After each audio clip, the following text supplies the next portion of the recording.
Sejam bem-vindos ao 45º episódio do Vida e Teologia Podcast.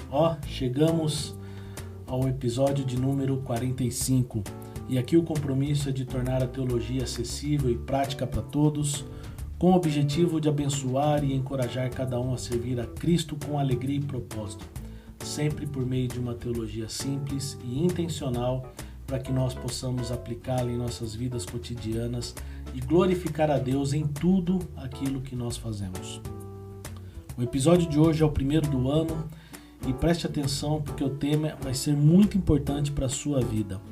A formação espiritual é um processo profundo e contínuo na qual o Evangelho não apenas informa a mente, mas transforma o coração e orienta toda a vida. Comunicar o Evangelho vai além das palavras bem articuladas ou estratégias eficazes. Trata-se de testemunhar uma mensagem que gera arrependimento, fé, obediência e compromisso com Cristo no cotidiano.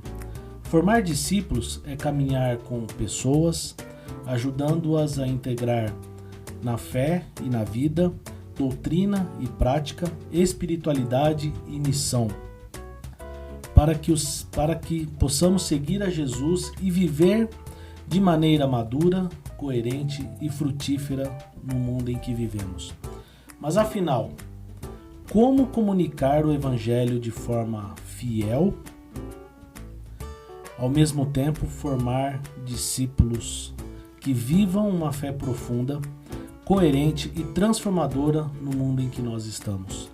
O que de fato temos formado em nossas igrejas? Ouvintes de mensagens ou discípulos de Jesus? Então fique ligado porque no episódio de hoje nós vamos falar sobre o tema Formação Espiritual, Comunicando o Evangelho e Formando Discípulos.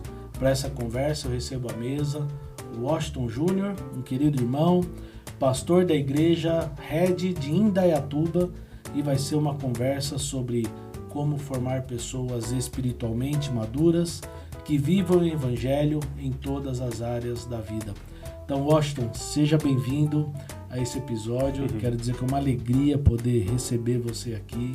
Então, sinta-se à vontade, esse espaço também é seu. Especial demais, Daniel. Obrigado pelo convite, privilégio poder sentar nessa mesa, falar e ouvir Jesus com você. Estou animado para o que vem pela frente. Amém. Graças a Deus por isso. Antes da gente começar o bate-papo, eu quero lembrar você de seguir as redes sociais do Instituto OPDO. Se você não conhece o Instituto OPDO, eles têm apoiado, além desse episódio, mas eles também fazem um trabalho belíssimo por meio da educação e da capacitação de jovens em situação de vulnerabilidade ou que precisam de ajuda para encontrar um caminho na sua carreira profissional e também na sua vida. Então, se você quer fazer parte, contribuir e conhecer esse trabalho, siga as redes sociais do Instituto APDO, vou deixar também aqui na descrição. Washington, vamos lá. Eu gosto de começar a conversa sempre falando sobre chamado. Eu creio que Deus chama todas as pessoas para ministérios específicos, seja para o ministério pastoral, seja para a sua própria profissão, para que seja usado para o reino de Deus e também nos serviços e ministérios na comunidade local. No seu caso, como é que você descobriu o seu chamado pastoral? Boa. Eu nasci num berço evangélico, né, Daniel? Então, ir à escola bíblica domingo de manhã e frequentar as reuniões da igreja fez parte da minha formação como pessoa. Agora, meu encontro com Cristo aconteceu em torno dos 12, 13 anos, por meio de uma grande oportunidade de vida que eu recebi, que foi começar minha carreira como jogador profissional de futebol. Então, foi nesse meio tempo entre eu sair de casa, de perto dos meus pais, para ir atrás do sonho de ser um jogador de futebol, que eu encontrei no meio do caminho o Ministério de Atletas de Cristo, Legal. Que me falaram sobre Jesus, e aí eu me dei conta que o Deus dos meus pais não era exatamente o meu Deus, aquele a quem eu conhecia pessoalmente. E dou graças a Ele por isso, porque quando a minha conversão acontece nesse contexto de distanciamento da família e de encontro pessoal com Jesus no contexto de Atletas de Cristo, ali eu fui discipulado talvez essa palavra vai ser muito repetida aqui hoje, né? Discipulado, entender a vida e a profissão, né? Talvez todos os aspectos, todos os lugares onde você está, como lugar para expressar a sua vocação de filho de Deus, naquilo que Deus nos concede, nos confia a viver. Então, dentro do futebol, eu comecei a ser um atleta de Cristo, para viver o evangelho diante dos meus amigos, e comecei a ser chamado de pastor lá dentro, né? Porque eu queria falar de Jesus para eles, organizar cultos, orar por eles. Funcionei por muitos anos como conselheiros, até mesmo de não cristãos ali, que queriam algum tipo de sabedoria de um moleque de 14 anos.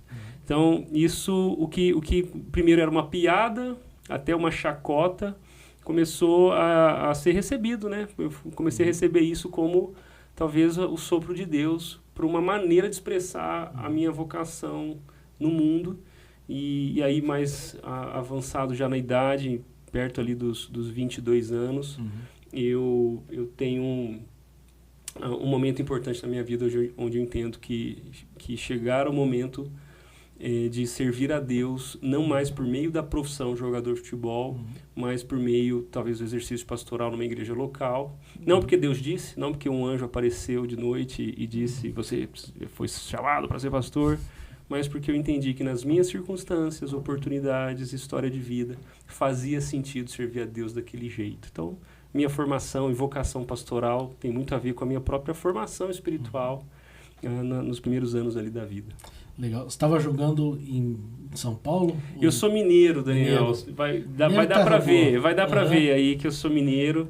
Então, isso acontece no contexto das categorias de base do Atlético Mineiro, lá em Belo Horizonte, onde eu conheço a Jesus e aí depois, alguns anos já como profissional, eu decido deixar a carreira de jogador.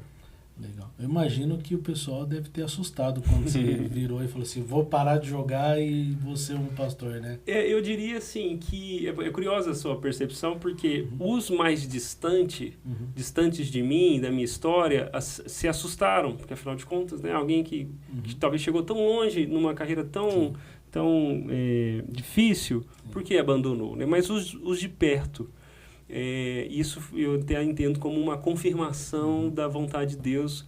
Quando eu cheguei com a ideia, né? Claro que foi entre eu e minha esposa, um processo muito detalhado, com muitos conselhos, etc. Mas quando a gente deu a notícia, a reação que a gente teve das pessoas foi... Eu sabia, né? Aquela coisa de eu vejo isso em você, você já faz isso. Eu acho que isso tem muito a ver com a sabedoria de Deus, né?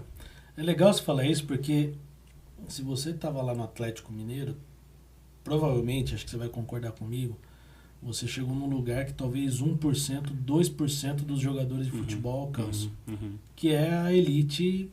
Uma boa estrutura, uma categoria de base excelente, etc. Né? Então, eu imagino que Deus tenha trabalhado muito no seu coração, porque você não apenas deixou um sonho, né? Você saiu de um sonho para abraçar uma missão de vida, né? E a gente percebe, então, como Deus trabalhou no seu coração para você mudar esse rumo, né? Eu acredito, Daniel, eu tenho dificuldade de concordar que algo mudou drasticamente na minha vida naquela decisão, porque o rumo da vida continuou o mesmo. Agora, a maneira de trilhar essa jornada mudou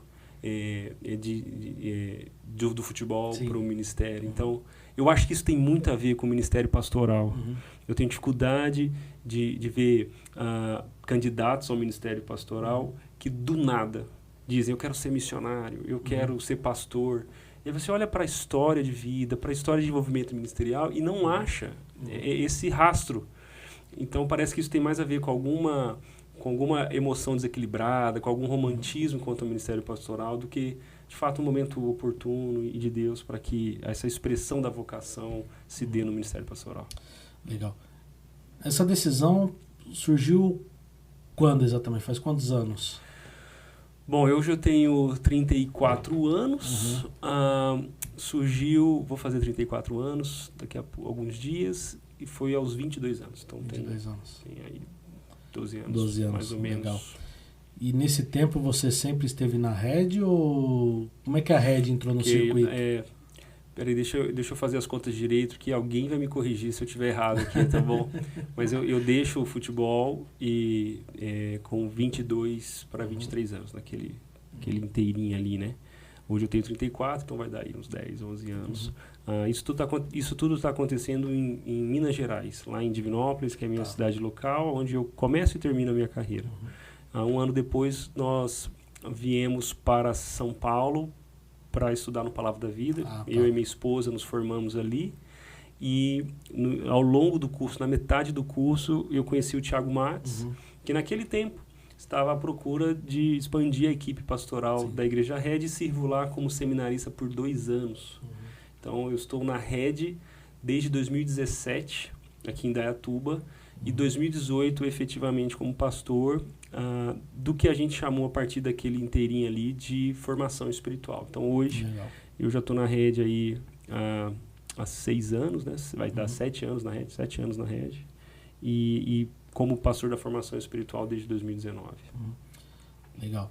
Você entende que essa área... Eu entendo que todo pastor tem um chamado para a área de ensino, não tem jeito. Vai ensinar através das suas mensagens, pregação, discipulado. Mas trabalhar especificamente na área de ensino, então, foi desde o início do seu ministério como pastor, certo? Sim. Era algo que você já almejava, era algo que você estava experimentando até desde a época de jogador, ou foi algo que naquele momento você entendeu, é aqui que eu vou servir? Eu sempre gostei de ensinar, de maneira geral, me fazia sentido nas imagens que eu cultivava do ministério e do serviço a Jesus, a importância da comunicação. Então, eu me lembro que desde adolescente eu fazia cultos e pregava. Então, eu gostava de explicar versículos bíblicos para os meus amigos e me sentia útil nesse sentido.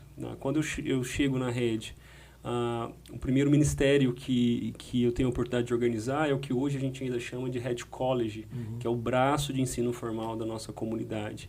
Então, sim, eu acho que essa importância do ensino está bem presente na minha história. Legal.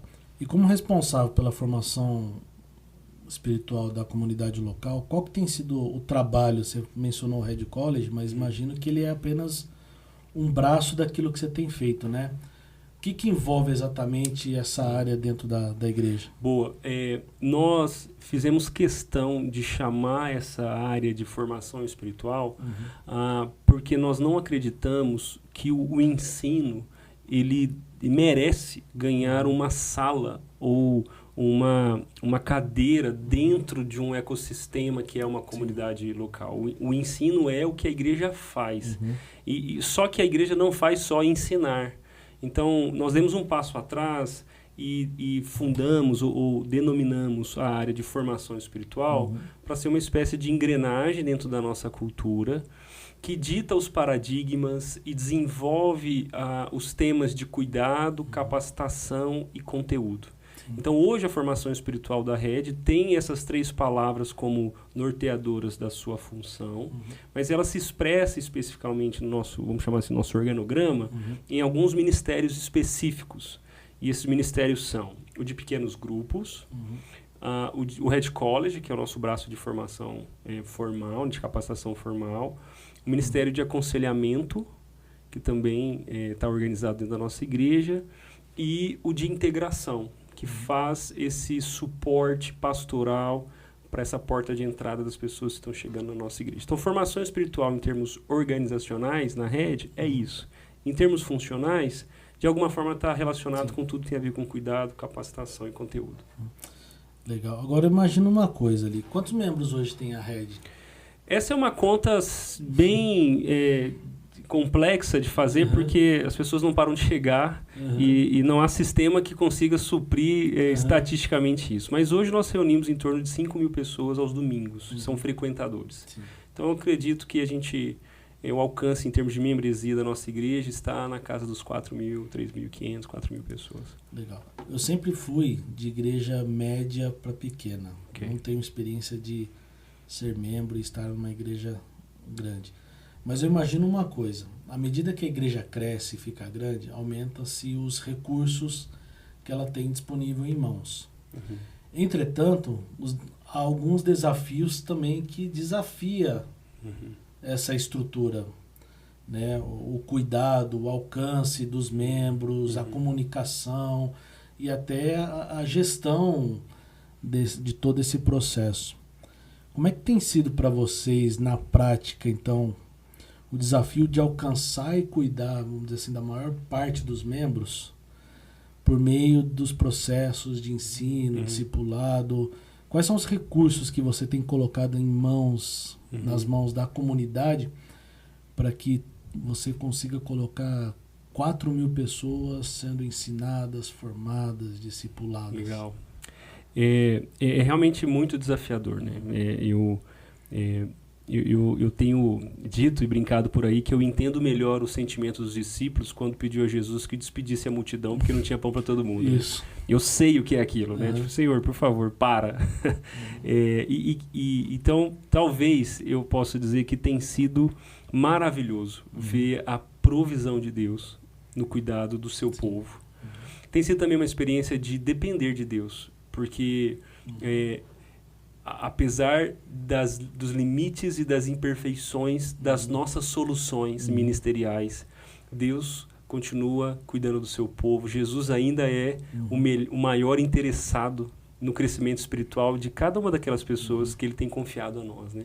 Então, a gente, de alguma forma, parou de reclamar dos problemas e começou a depender mais de Deus, porque se é Deus que está mandando essas pessoas, então é um milagre e nós precisamos celebrar isso e aprender que o controle é uma ilusão, inclusive. Esse é um dos princípios que tem nos feito muito sentido. O controle, essa coisa de todas as pessoas da minha igreja estão cuidadas, estão sendo discipuladas, ensinadas, estão em pleno crescimento. Isso não é um problema de igreja grande. Eu acho que o problema é o pressuposto de qualquer igreja, de qualquer tamanho, de que a visão, a interpretação da liderança sobre os resultados da comunidade é verdade. E não é. Controle é uma ilusão, a gente precisa controlar, claro, o que nós ensinamos, a excelência do que nós propomos enquanto liderança, mas os resultados, o crescimento verdadeiro, que é pessoal, espiritual e particular, esses frutos são um pouco mais desafiadores. Então, eu acho que, de maneira mais genérica, Daniel, eu tenho aprendido a depender de Deus, eu tenho aprendido a não inventar, eu tenho aprendido a ouvir as pessoas. Essa semana mesmo, eu e minha equipe voltamos para Atos capítulo 6 para aprender como é que se lida com reclamações, né? Lembra Atos capítulo 6? A igreja cresce, as viúvas gregas são desprestigiadas, os recém-convertidos ali levam a pauta para os apóstolos e eles com humildade percebem que, eles não estão fazendo um bom trabalho, 2, nem é esse mesmo trabalho que eles deveriam fazer, e 3, o Espírito Santo se importa com a distribuição das mesas, e ali o diaconato nasce, e os apóstolos podem cuidar da oração e da palavra, e os diáconos ganham a oportunidade de servir, e isso agrada todo o povo. E o que é mais engraçado, né? No finalzinho do texto, Lucas comenta que a palavra crescia e muitos sacerdotes se convertiam. Então, eu gosto de ver isso, né? Se as viúvas estavam reclamando, imagina lidar com os sacerdotes na igreja. Você falou um ponto interessante, né? Dar conta. Ali os discípulos realmente param e falam assim, gente, eu não dou conta de lidar com isso. Eu acho ali um ensinamento sobre liderança fantástico. Porque a coisa mais difícil na vida de um líder é ele entender que ele não dá conta. E às vezes a gente quer abraçar e ter o controle. Você falou que é difícil ter controle de uma igreja de 4.000, 5.000 membros. Mas uma igreja de 120, 130 membros também é difícil. Porque quanto menor a igreja, menor a estrutura. Ou seja, talvez a pessoa que está ali como pastor de uma igreja, ele está praticamente sozinho. Né? É lógico, aumenta a igreja os desafios, mas você tem uma equipe ali que você consegue suportar uns aos outros. Né? Então, é legal você citar esse texto, porque eu acho que ele apresenta ali uma vulnerabilidade do líder e a necessidade de reconhecer, olha, a minha dependência está no Senhor e na convicção daquilo que você tem que fazer, né? Sim, exato. E nesse sentido, Na história da rede, eu acho que isso é algo que Deus nos presenteou. Eu acho que o Tiago, desde quando chega, ele tem um período ali de 5, 6 anos sozinho, né? Então, a primeira contratação é a Gisele, alguém para cuidar das demandas administrativas, financeiras. E aí, aos poucos, e o Tiago, eu vi isso, eu testemunhei isso, ele não tem problema de reconhecer que ele não é bom em um monte de outras coisas. Então, eu vejo ele trazendo pessoas diferentes, não só para concordar com o que ele faz, mas para criticar e para enriquecer com seus dons, visões, talentos. E a minha chegada na rede tem a ver com isso, né? Legal. O Tiago me chama para cuidar dessa área que tem a ver mais com cuidado, com aconselhamento, e isso eu acho que também é algo que eu aprendo. Eu concordo contigo. A gente reconhecer as nossas limitações não é uma matéria fácil, né? Muito mais aceitar que a gente precisa de pessoas diferentes para nos ensinar o que nós não sabemos e até nos proteger nas nossas fraquezas. A gente vai crescendo no meio desse... Legal. Você me fez lembrar da biografia do Tim Keller. Não sei se já teve a oportunidade de ler. Ainda não li ela. Vale a pena ler. Quem não leu, leia, que é muito legal. O Tim Keller, quando ele foi plantar a igreja lá em Nova York, a Redeemer, e a igreja começou a crescer, ele começou a ter problema de como administrar a estrutura. E, de uma certa forma, ali na biografia, conta que a igreja acabou virando uma bagunça, porque ele não dava conta. Ou ele administrava a igreja, ou ele pregava e visitava as pessoas. Então, ele chamou um outro pastor, uma outra pessoa, para que viesse, assumisse a administração da igreja, para ele poder fazer o que ele tinha que fazer. E aí a igreja começou a crescer. Então, essa história aí acho que encaixa bem aí no que o Tim Keller também relata no seu livro. Pode ser que não tenha nada a ver com o episódio, mas eu lembrei desse episódio e acho que é interessante quando a gente trata as questões de liderança. Agora, quando a gente fala de formação espiritual, como é que você entende o que muda na prática da igreja em relação ao modelo que trabalha só com eventos e programas? Ou como é que você entende esse processo na formação cristã? Você coloca lá diversas ferramentas na mão da igreja para ela poder aprender. Mas como fazer com que isso não seja só uma questão de evento e programa disponível, mas parte de um processo de formação cristã? Eu acredito que nenhum pastor vai confessar que o modelo de formação espiritual dele é baseado em eventos. Eu acho que é difícil alguém dizer essas palavras. Mas eu acho que é muito comum a gente encontrar igrejas com agendas cheias, com cultos e programações. De alguma maneira, a intenção por trás desse ativismo ministerial é atender a demandas, é atender expectativas. As mulheres estão precisando de serem discipuladas. Vamos fazer um chá de mulheres toda sexta e tudo mais. E ok. Não, mas agora temos mulheres que são solteiras. Elas não se sentem tão alcançadas no meio das outras. Então, a gente vai fazer um evento, um ministério de mulheres solteiras. E daí vai. E daí é uma infinitude de demandas e de necessidades que pertencem à vida humana. E aqui eu acho que está uma virada de chave, né? A igreja, e aí quando eu falo igreja, estou falando a organização, a filosofia ministerial. Ela não deveria existir para suprir todas as demandas do ser humano. Até mesmo porque isso é impossível. A complexidade do que é a existência humana é algo incompatível com os recursos de uma comunidade local. Então, o movimento que nós fizemos como igreja foi a pergunta, enquanto a gente desenvolvia a filosofia ministerial, foi o que é indispensável para a gente levar as pessoas da incredulidade à fé e da fé à maturidade. E aí, olhando para os métodos, para os modelos e para o que a história da igreja ensinou ao longo de todos esses anos, a gente entendeu que culto, o momento de adoração comunitária, os grupos de relacionamento, estar envolvidos em ambientes onde você conhece e é conhecido. E o serviço. São coisas que transcendem qualquer modelo ministerial, seja os que estão dando muito certo, seja os que estão dando muito errado. Talvez os que estão dando muito errado estão desprestigiando esses elementos básicos. E aí nós desenvolvemos uma rotina, uma filosofia, uma cultura que prestigiasse esses principais 3 ambientes. o culto comunitário, onde nós adoramos a Deus, e é onde, inclusive, na nossa cultura, nós convidamos os não cristãos para nos conhecer enquanto comunidade nesse ambiente. O pequeno grupo, onde as pessoas podem se conhecer, eu brinco, né, que é onde os que são só queridos, porque você não sabe o nome, chama ele de querido no domingo, ele ganha nome, né? Porque no culto é muita gente, querido e tal, você não sabe o nome, né? E tudo bem, porque o culto de domingo não é um lugar para você conhecer profundamente as pessoas. Mas o pequeno grupo, sim, esse é o lugar onde elas ganham nome, histórias e as amizades nascem. E o serviço, porque cada um de nós, enquanto membros do corpo de Cristo, temos uma função, temos um chamado para servir tanto essa comunidade como também a cidade de maneira geral. Então, é desafiador, porque as necessidades aparecem, né, Daniel?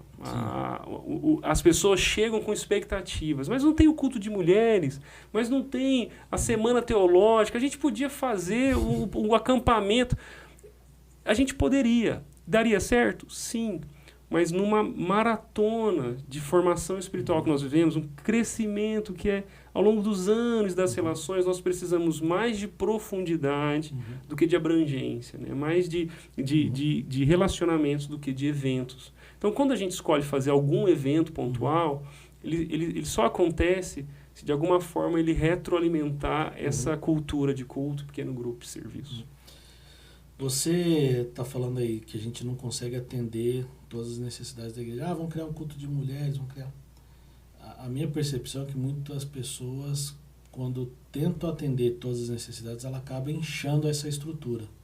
Muitas vezes você cria uma estrutura pesada que cansa não só a liderança, mas até os seus membros. Então, assim, eu creio que o que você está falando é assim, a igreja precisa voltar a ser simples, prática, objetiva e intencional. É possível fazer isso mesmo sendo uma igreja grande? Eu acredito que quanto maior uma igreja se torna, mais recursos ela consegue distribuir na direção de demandas diferentes. Então, por exemplo, numa igreja de 50 pessoas, talvez o aconselhamento formal só possa ser oferecido à comunidade por 1, 2, talvez 5 membros. Agora, numa igreja de 5.000 pessoas, ela tem condição de formar conselheiros para que um ministério de aconselhamento organizado aconteça. E a gente consegue, dentro desse ministério organizado, talvez fatiar esses conselheiros em conselheiros especializados em demandas financeiras, em outros em demandas conjugais, demandas de educação de filhos. Algo que não dá para fazer numa igreja menor. Mas quanto maior os recursos, e isso é bem curioso, né? Quanto menor a igreja, um público mais restrito ela alcança. Sim. E por isso, demandas mais parecidas são as demandas daquele contexto. Quanto maior uma igreja, um público mais aberto ela alcança. Faixa etária, nível cultural, de educação formal, e nível econômico. Então, essa abrangência traz demandas diferentes, mas também oportunidade de suprir essas demandas diferentes. Então, eu aprendi isso com o Tim Keller também, que o crescimento da igreja demanda uma revisão da estratégia, porque não dá para funcionar como uma igreja pequena, tendo muitos membros, e não dá para funcionar como uma igreja... e o contrário também, né? Sendo uma igreja pequena, não dá para funcionar como se fosse uma igreja grande. Legal, interessante falar isso. Eu lembrei de um pastor que a igreja dele tem 1.000 e poucos membros, e uma vez eu estava no culto lá e um dos pastores dessa igreja foi na frente e falou assim: irmãos, se você precisar de visitação, alguma coisa especial, falou, vem, procura a gente vai te atender, mas é impossível que eu vá visitar todos os membros. Falou, a gente tem acho que 8 ou 9 pastores aqui, se eu for fazer a conta, não fecha, né? Eu tenho que visitar 200 e poucos membros no ano. Falei assim, a conta não tem fecha. Dia útil para isso. Então é bem isso. Agora, na sua experiência aí, por que muitos processos de discipulado não geram maturidade espiritual? Como é que você equilibra ensino bíblico sólido com uma espiritualidade que seja vivida de forma prática? E quais práticas que você acredita que a igreja local realmente ajuda ou prejudica na formação de discípulos? Tá, eu Eu acho que formação espiritual é um assunto, e eu sou só um estudante dele, mas pelo que já passo a perceber, eu acho que é um assunto que primeiro precisa ser dividido em paradigmas e em práticas. Sim. Até na literatura que a gente vai encontrar por aí, a gente vê formação espiritual muito como práticas. Se você digitar no Google aí formação espiritual, você vai acabar encontrando livros sobre oração, jejum, adoração, generosidade, etc. E eu conheci o discurso e o diálogo da formação espiritual mais pela veia dos paradigmas, que basicamente se preocupam em responder a pergunta: como pessoas crescem espiritualmente? O que é crescimento espiritual? Porque as práticas, os hábitos, as disciplinas espirituais são maneiras de ajudar pessoas a se tornar alguém que elas deveriam se tornar em Cristo. Então, pensando da perspectiva, e eu acho que talvez seja mais promissor a gente conversar sobre isso, pensando da perspectiva dos paradigmas de formação espiritual, eu acho que, você citou aí a expressão ensino sólido, né? Eu acho que a gente pode revisar o que exatamente seria ensinar corretamente as verdades do Evangelho. Estou pensando em Mateus capítulo 28, né? Ir de fazer discípulos de todas as nações, ensinando-os todas as coisas que eu vos tenho dito, etc. O que será exatamente, né? Essa imagem que nós temos em mente de alguém que aprendeu tudo que Jesus disse? Quem é esse cara? O que ele faz, né? E porque se ele é alguém só teologicamente instruído, alguém que leu o catecismo e não só concorda como entende, eu tenho minhas dúvidas se ele é um crente maduro mesmo. Porque a gente que está estudando teologia há algum tempo, Daniel, eu acho que a gente já percebeu que as pessoas mais teologicamente instruídas não necessariamente são as pessoas que mais nos inspiraram a amar Jesus. Por quê? Geralmente elas se tornam mais críticas. Né? Será que... Porque se o fim último da formação espiritual é ensinar teologia para alguém, é formar essa pessoa numa corrente teológica e ele é capaz de defender suas convicções, então a igreja é uma escola. Então vamos fazer dos nossos cultos uma exegese profunda e vamos avaliar os membros a cada período para ver se eles passam para o próximo ano. Mas a igreja não é uma escola. A igreja é um ambiente de formação espiritual que, e aí o paradigma que eu quero revisar é que nós não fomos chamados para ser informados, nós fomos chamados para se parecer com Jesus. Então, como que eu avalio o crescimento espiritual dos membros da minha comunidade? Não se eles estão confessando com as palavras certas as verdades teológicas, ou se eles conseguem achar com rapidez Macabeus, e aí descobrem que não está na Bíblia evangélica, está em outra. Não. Eu gosto de pensar, eles estão perdoando mais fácil, mais rapidamente, eles estão confessando suas fraquezas, eles estão amando mais e melhor outras pessoas, eles estão servindo com mais alegria, eles estão sendo mais gentis, mais misericordiosos. Essas coisas, você pode ler livros, eles estão orando mais. E sinceramente, essas coisas são mais difíceis de avaliar, né? É mais fácil pôr todo mundo numa sala, deixar todo mundo ler a apostila e acreditar que porque a gente informou, a gente fez o nosso trabalho como pastor, e não é exatamente isso. Eu acho que você vai concordar comigo, e eu penso exatamente como você. Não me interessa se a pessoa é um bom calvinista. Não me interessa se a pessoa é um bom discípulo de Jesus. Se o meu calvinismo, a minha teologia, ela não faz a pessoa ser um cristão melhor na segunda-feira, no seu trabalho, no seu dia a dia, para mim é uma teologia vazia, porque eu só estou sendo informado de uma base teológica, mas essa teologia não está transformando ninguém, né? E eu vejo que muitos de nós pastores que amamos teologia, achamos que as pessoas que estão frequentando os nossos cultos também amam. Também gostam de ler os livros, também ficam felizes quando ganham um livro do John Owen. E a maioria das pessoas que vão nos domingos, eles não amam ler livros teológicos como a gente. Então, eu acho que servir à comunidade em termos de formação espiritual, primeiro precisa ser uma revisão do que a gente entende por alguém maduro espiritualmente. Porque a definição que nós temos de maturidade espiritual vai nos orientar no processo que nós vamos desenvolver em nossas comunidades locais para ajudar as pessoas a chegarem lá. Sim. Legal. Washington, muitas igrejas, elas abandonaram a escola bíblica dominical. Eu sou de uma época que eu acordava cedo no domingo, ia para a igreja, tinha escola bíblica dominical, voltava para casa e à noite eu tinha o culto na igreja. Esse é um modelo de igreja que está cada vez mais escasso. Muitas delas abandonaram a escola bíblica ou reformularam ou simplesmente, chega, nós vamos fazer só culto. Por uma série de motivos. Alguns por limitação das pessoas que estão liderando a comunidade, outras por falta de recurso, outras por uma compreensão errada do papel da escola bíblica.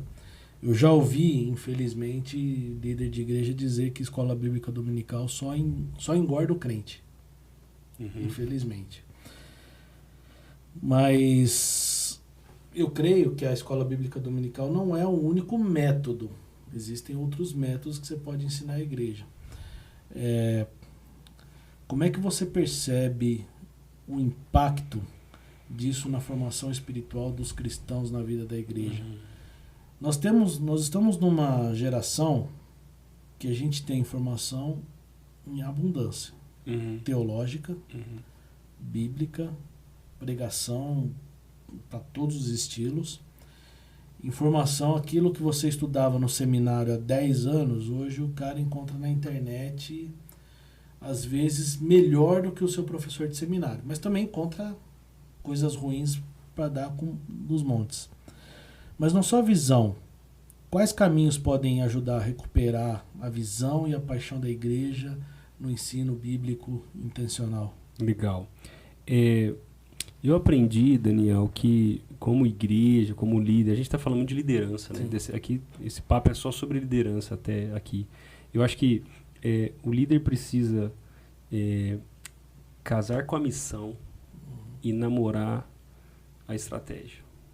Porque você citou aí o enfraquecimento da escola bíblica dominical, a quem, de maneira geral, a igreja atribui muito as suas maiores virtudes de transmissão do conhecimento. Sim. E isso é fato, mas a escola bíblica dominical não esteve desde o início da igreja. Ela nasce no meio do caminho, ali na Inglaterra, e eu acho que por mais que a gente lamente que um modelo parece estar sendo enfraquecido, a gente precisa se lembrar que escola bíblica não é sinônimo de ensino, e ensino não é sinônimo de escola bíblica dominical às 9 da manhã. Tem comunidades que não só possuem uma forte cultura de escola bíblica, como isso é saudável para elas. Sim. Tem outras comunidades, por N motivos, contexto, cultura, personalidade, oportunidades, que se acreditarem que a escola bíblica é o sinal que o ensino bíblico está acontecendo, elas vão morrer frustradas, porque ensino é uma coisa, o jeito de ensinar, o lugar onde ensinar é outro. E, por exemplo, na nossa comunidade, que nasce há 13, 14 anos atrás, em Indaiatuba, uma cidade em pleno crescimento, recebendo um êxodo nos últimos anos, principalmente pós-pandemia, do paulistano, que já não aguenta mais ficar parado no trânsito, vindo à procura de qualidade de vida, tendo também muito pertinente muito comum na nossa cidade, a rotina de trabalhar numa cidade que não é onde ele mora. Você mesmo não trabalha na cidade onde mora, né? Então, passa muito tempo no carro. Essa vida muito hiperconectada não funciona para a nossa cultura que as pessoas estejam todos os domingos, às 9 da manhã, numa escola bíblica dominical. Na nossa cultura funciona outra coisa. Primeiro, nós não acreditamos que o ensino acontece em um lugar da igreja. Porque se a nossa tarefa é levar as pessoas a um relacionamento crescente com Jesus, quando que a gente está fazendo isso? Como igreja. A gente está fazendo isso quando ela tá no culto. A gente está fazendo isso quando ela é recebida na porta. A gente está fazendo isso quando a gente acolhe essa família que está fazendo o filho entrar no check-in do Ministério Infantil. A gente está fazendo isso nos grupos de relacionamento. Por exemplo, por muito tempo, o principal conteúdo da nossa igreja para os pequenos grupos era a mensagem do domingo anterior. Tiago pregava, excelente teólogo, pastor da igreja, que passou a semana preparando a mensagem e pregou por 1 hora. A gente pegava essa mensagem, transformava ela num guia de estudo.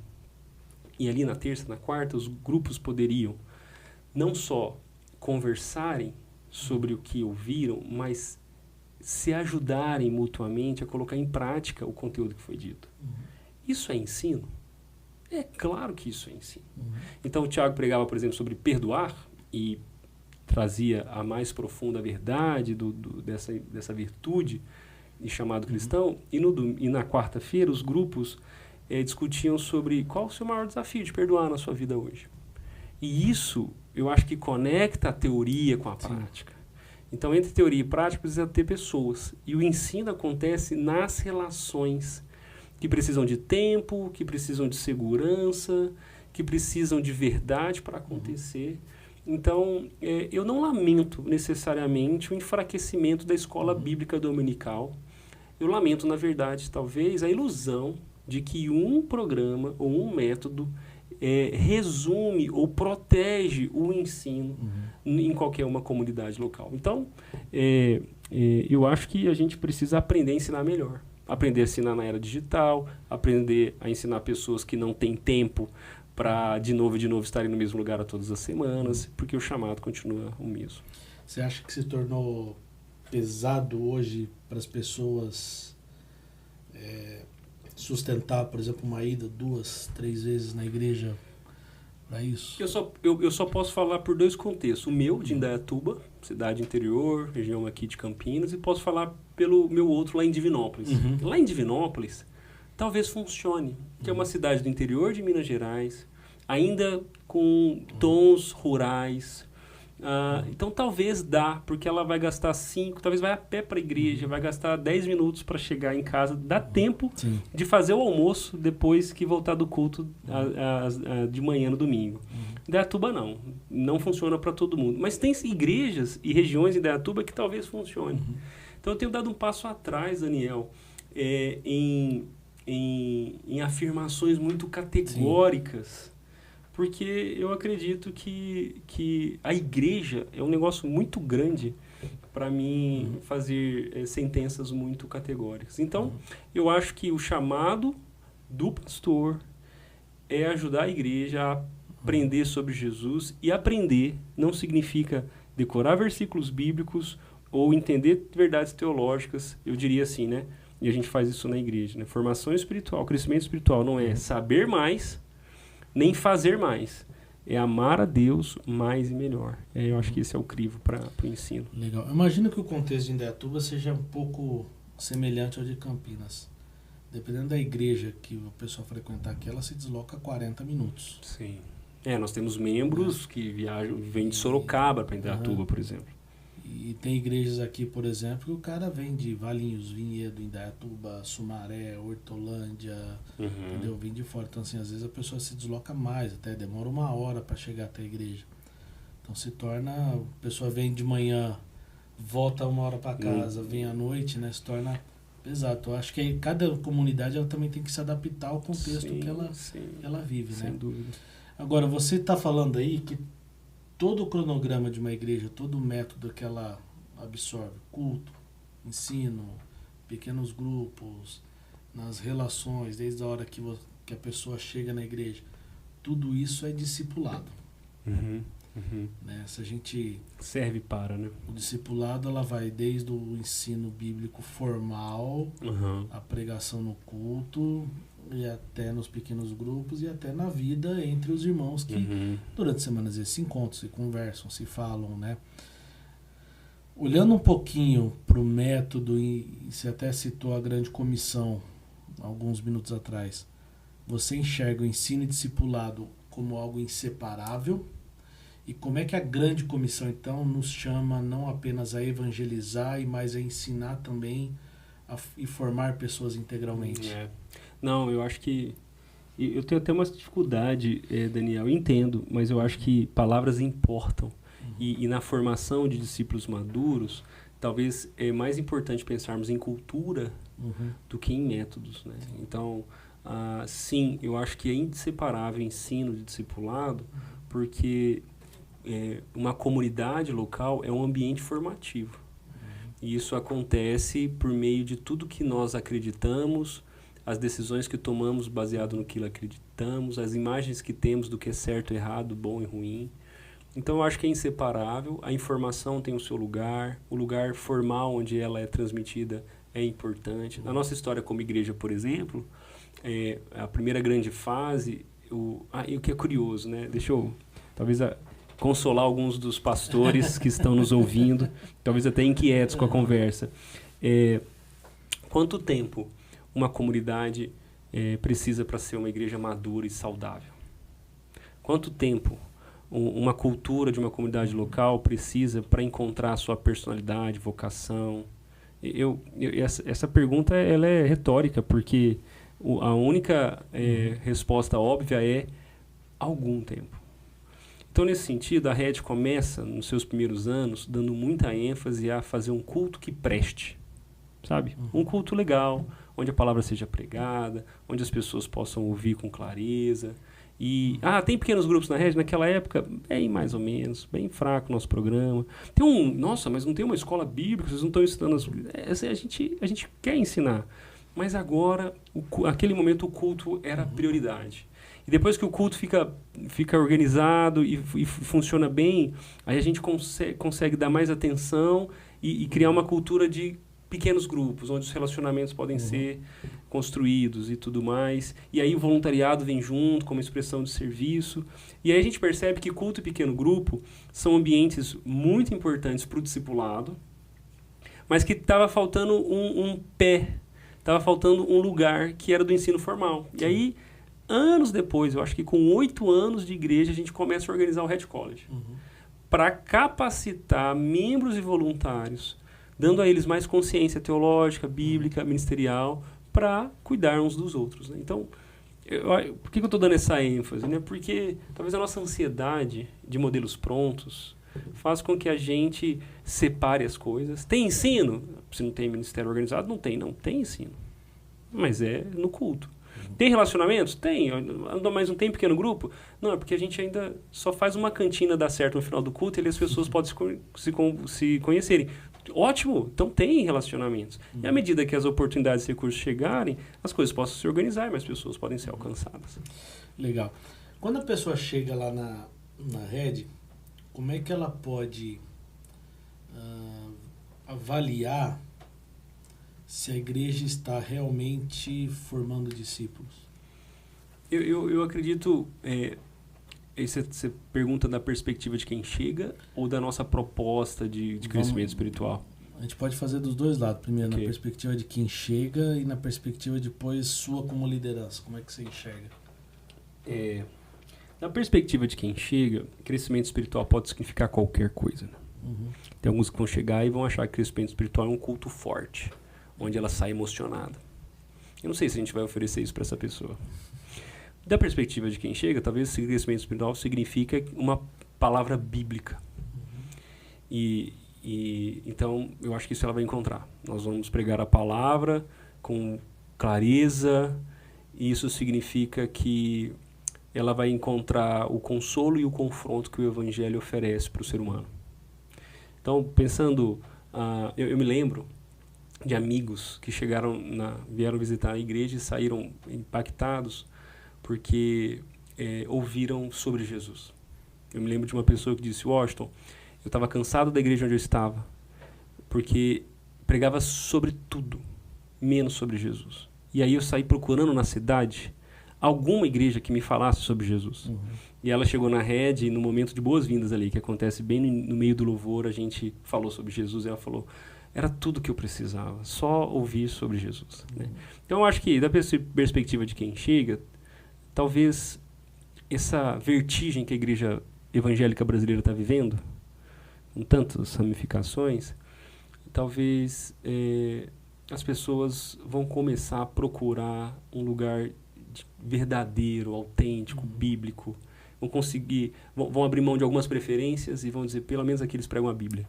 Sim. Então, acho que da perspectiva de quem chega, a gente vai pregar o Evangelho. E amém. É o que a gente quer, né? Legal. E quando você olha na perspectiva do líder, como é que você olha assim, realmente a minha igreja está formando discípulos? Do ponto de vista espiritual, a pergunta é, as pessoas estão amando a Deus mais e melhor? Como que a gente percebe isso? Um voluntário supriu a falta de um outro voluntariamente, num dia que precisou. Parece que isso tem a ver com amar a Deus mais e melhor. Um casal em crise conjugal, porque foi aconselhado, porque ouviu uma mensagem, ou seja lá como Deus fez, decidiu lutar pelo casamento, isso é crescimento espiritual. Em ponto de vista da nossa filosofia de ministério, as pessoas estão se movimentando dentro do caminho que nós propusemos para ela, seja do culto para o processo de membresia, seja do processo de membresia para o pequeno grupo, seja do pequeno grupo para a liderança, porque quando existe esse movimento, esses são steps de crescimento que nós conseguimos de alguma forma qualificar. Então, amar a Deus mais e melhor é o nosso critério, eu diria, e de maneira prática, as pessoas estão crescendo, as pessoas estão se aproximando, como eu disse, né? Estão reconhecendo suas fraquezas, estão lendo a Bíblia, estão servindo mais e melhor, estão testemunhando onde trabalham, etc. Eu acho que esses são sinais de crescimento. Estão se arrependendo. Isso é o principal, né? Exatamente. O Washington, a gente olhando para o método de Jesus, ele falava na linguagem do povo. Uhum. Então, quando você lê as parábolas são contadas numa realidade daquele povo, da cultura daquele povo, de uma maneira que elas pudessem entender o caminho da salvação, o caminho de voltar a se relacionar com Deus, a se arrepender dos seus pecados, etc. Eu tenho visto hoje uma dificuldade da igreja, de uma maneira geral, não estou generalizando mas de dialogar com a cultura atual. Ok. Né? Cada vez mais eu percebo que há pessoas que a gente não consegue dialogar, ou alguns segmentos da sociedade, ou é o desinteresse da sociedade com aquilo que a igreja fala, ou até o envolvimento da igreja em coisas que ela não precisava se envolver e que está desviando ela da missão, que é falar sobre Cristo. Que risco que você tem visto nessa dificuldade quando a igreja não está vivendo do evangelho, mas também tem essa dificuldade de dialogar com a cultura atual? Eu penso que às vezes a igreja está falando coisas que as pessoas não estão perguntando, não é a resposta que a pessoa quer. Qual que é a principal dificuldade hoje que você tem visto da igreja comunicar o evangelho de forma eficaz? Eu acho que talvez a dificuldade é a própria compreensão do evangelho, né? Porque os temas que importam, você está, né, de maneira geral falando, a igreja pode se envolver com assuntos e ter linguagens que não refletem quem Jesus é porque eu acredito que essas igrejas acreditam que isso é o evangelho, né? Que o evangelho é uma pauta política, que o evangelho é uma experiência mística, transcendente, que te empodera para uma vida triunfante, que o evangelho às vezes é só um pessimismo também, é um racionalismo que entende a vida como ela é e te dá força para mais uma semana. Mas o evangelho é o poder de Deus para a salvação de todo aquele que crê, né? O evangelho é essa boa notícia de redenção inteira. Então, se eu entendo que o evangelho todo significa o homem todo sendo restaurado, então tudo aquilo que expressa angústia, desarmonia, desafio para o ser humano, isso é tema do evangelho.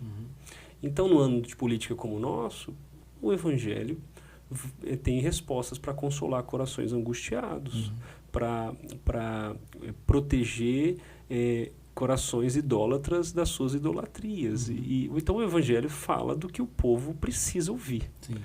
Né? Então, eu acho que a igreja perde o fio da meada quando ela para de olhar para a mensagem do Evangelho, que é de salvação e transformação da vida humana. Né? E nesse sentido, você citou as parábolas, né? Talvez esse seja um sintoma desse paradigma conteudista de formação espiritual, né? Que é palavras bonitas, conceitos eruditos, são o melhor que um pastor pode oferecer para a igreja. Eu aprendi, Daniel, à medida do tempo, que quanto menos eu traduzo os conceitos teológicos profundos que leio, quanto menos eu os traduzo para que a minha avó entenda, para que a pessoa mais simples e menos teologicamente instruída entenda, mais distante da minha missão eu estou, mais ensimesmado e iludido eu estou sobre a minha função. Porque, ao final das contas, o nosso propósito como pastores, como igreja, não é impressionar as pessoas, mas é ajudá-las a amar Jesus. Então, se Jesus traduziu as verdades eternas, transcendentais, em linguagem humana, para que pessoas incultas entendessem, por que a gente não deveria estar fazendo a mesma coisa o tempo todo e nos esforçando para isso? Então, a pregação, o ministério, ainda é uma esfera de serviço. Sim. Né? E servir o outro com aquilo que Jesus nos ensinou. Você tem que pegar as laranjas, cortar elas, espremer, fazer ela gerar o suco e dar para a pessoa beber. E quando ela bebe o suco, ela precisa entender quem é Cristo na vida dela. Né? Se ela foi predestinada ou não, é outra coisa. Isso, né? não é problema nosso. Exatamente. Isso é da soberania de Deus. Mas eu entendo que você tem que pegar a laranja e espremer para fazer aquele suco e dar para a pessoa beber, né? Isso é o ministério encarnacional, né? Então, enfim, isso vai mudar de contexto. Nós estamos em Barão Geraldo. Sim. Então, para o evangelho fazer sentido aqui, a gente vai precisar de ter os argumentos melhores do que talvez em outros lugares do Brasil, não é verdade? Verdade. Então, essa sensibilidade cultural também muda a maneira com que eu exerço o ministério. Então, enfim. Para quem não sabe, Barão Geraldo é um bairro com universidades. Exato. Né? Aqui tem a Unicamp, tem a PUC, que é próximo aqui. Campinas mesmo tem uma cidade com diversas universidades. Então, tem os seus desafios aí, principalmente para uma geração que questiona tudo, né? Agora, como é que a gente alinha vida, caráter, mensagem no processo de formação e em que sentido a espiritualidade cristã precisa ser encarnada e não apenas confessada? Eu acho que no sentido de que nós somos chamados para seguir uma pessoa, né? Jesus não disse ir de fazer cristãos, ir de fazer evangélicos, ir de fazer membros da igreja. Jesus diz ir de fazer discípulos. O chamado dele para os discípulos foi: vem e me segue. Então eu acho que o único jeito da gente harmonizar essas palavras que você trouxe aí, né? Convicção, vida, da gente conseguir vencer a hipocrisia da religiosidade, essa desconexão entre o que eu acredito, confesso e o que eu realmente vivo, é a gente seguir uma pessoa.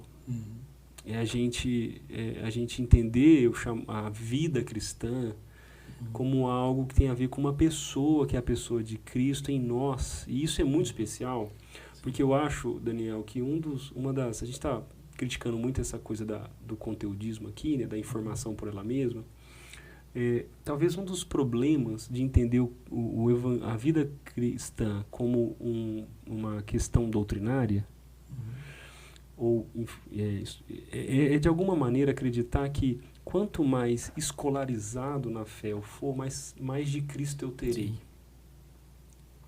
Então, eu queria comentar isso, porque um PhD em teologia, ele tem a mesma porção de Cristo do que um recém-convertido que ainda nem disse as palavras direito para a igreja entender que ele se converteu.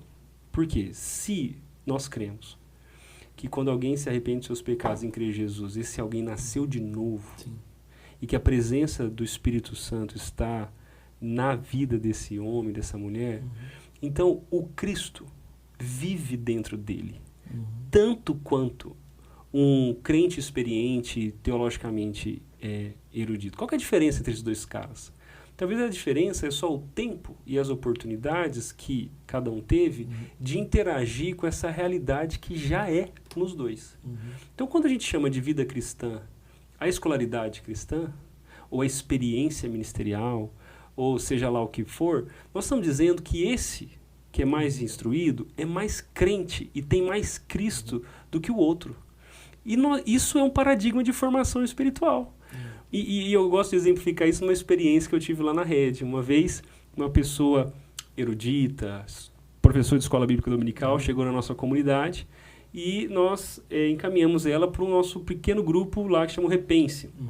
Esse cara chegou e do lado dele tinha outras pessoas, dentre elas recém-convertidos, e o tema era espiritualidade, alguma coisa ali. E aí ele me ligou e falou assim: Washington, não leva mal não, mas eu tô achando o conteúdo muito embrionário do nosso grupo lá e tudo mais.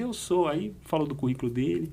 Então eu queria ver se dá pra gente ir para outro lugar e tudo mais. É muito embrionário. E aí eu tive a oportunidade, talvez não nessas palavras que eu vou usar agora, mas a oportunidade de falar com ele assim: cara, os nossos grupos não existem para te ensinar o que você não sabe, mas para te dar a oportunidade de repartir o que você tem com seus irmãos. E nessa mesa de repartir o que Jesus está te ensinando, a gente ajuda uns aos outros a crescerem. Então, nesse sentido, é o único jeito de equalizar esse paradoxo eterno de vida e prática e teoria. Eu acho que tem a ver com entender a vida cristã como seguir uma pessoa, sentar à mesa com Jesus e repartir o que a gente já tem, sem acreditar que eu tenho menos Jesus ou mais Jesus que alguém, a que eu chamo de irmão, e viver para repartir o que Jesus está fazendo e falando comigo hoje com verdade, autenticidade e transparência. Não quer dizer que você está descartando a doutrina, né? Não é isso. Nós só cremos nisso por uma questão doutrinária. Exatamente. Mas assim, o que quer dizer é a pessoa que é mais capacitada no sentido de informação e aprendizado, significa que ela tem mais responsabilidade em repartir isso que ela aprendeu. Né? Agora, não quer dizer que ela é mais importante do que a pessoa, que o simples que chegou. Até porque, se a gente olhar no tempo de Jesus, os mais instruídos não eram aqueles foram que os mais corrigidos. Foram os mais corrigidos. É isso aí. Então, assim, Jesus estava falando para aqueles homens, os fariseus, os mestres da lei, chamando eles para uma responsabilidade que eles tinham, de, olha, vocês precisam voltar para o Deus que vocês esqueceram, porque vocês estão com a cabeça cheia de lei, mas o seu coração está vazio, abandonou, né? E é por isso, Daniel, que eu aprendi que a doutrina é coluna e Cristo é o alicerce. Então, Cristo é o fundamento no qual todos nós estamos confiados e seguros. Sim. E a doutrina nos ajuda a entender os limites, as diferenças e habitar nessa casa. Porque uma casa sem coluna não é uma casa. Uma casa sem coluna é só um lugar não delineado. Mas a doutrina nos ajuda a nos localizarmos nesse Cristo. Sim. Mas a doutrina não é fundamento. Porque quando nós fazemos de qualquer doutrina teológica o nosso fundamento, esse fundamento é tão falho e limitado quanto a nossa capacidade de entender uma verdade eterna que as doutrinas se propõem a fazer. Né? A doutrina só tem sentido quando ela aponta para Cristo. Exato. Quando a gente fala de informação nos dias atuais, a gente até mencionou aqui a quantidade de informação que a gente tem disponível, né? Internet, livros, né? Eu até mencionei que hoje uma pessoa consegue assistir uma aula de um seminário na internet e às vezes até com mais qualidade do que o professor que está lá ensinando os seminaristas. Mas ao mesmo tempo a gente tem lixo a rodo. Pessoas que não pregam o evangelho, mas diz que pregam, coach, mensagem de autoajuda misturada com o evangelho, gente que usa o evangelho para atingir certos objetivos que não condiz com a palavra de Deus. E isso nos desafia.